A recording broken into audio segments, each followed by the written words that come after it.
இப்பொழுது மீண்டும் அழைத்துவாய் என்று சொன்னால் அந்த மனச்சஞ்சாரமான காலகத்தில் விட்டு வந்தனே மீண்டும் எப்படி நான் சென்று அழைத்து வருவதா?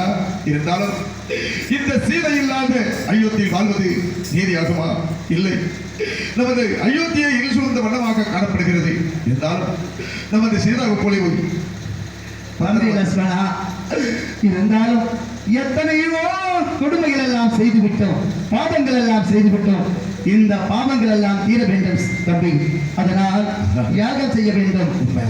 அருளை கொண்டு அயோத்தி அன்போமே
இப்பொழுது அழைத்து வாருங்கள். அப்படி ஆகட்டும். ஆகட்டும்.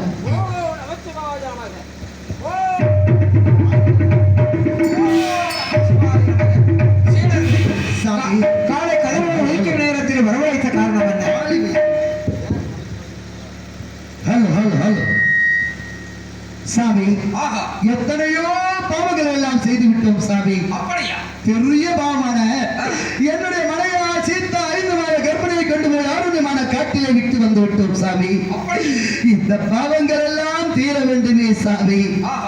அதற்காக பாவம் தீர வேண்டும் என்றால் யாகம் நடத்த வேண்டும். சீதை அயோத்தியாவில் இல்லை.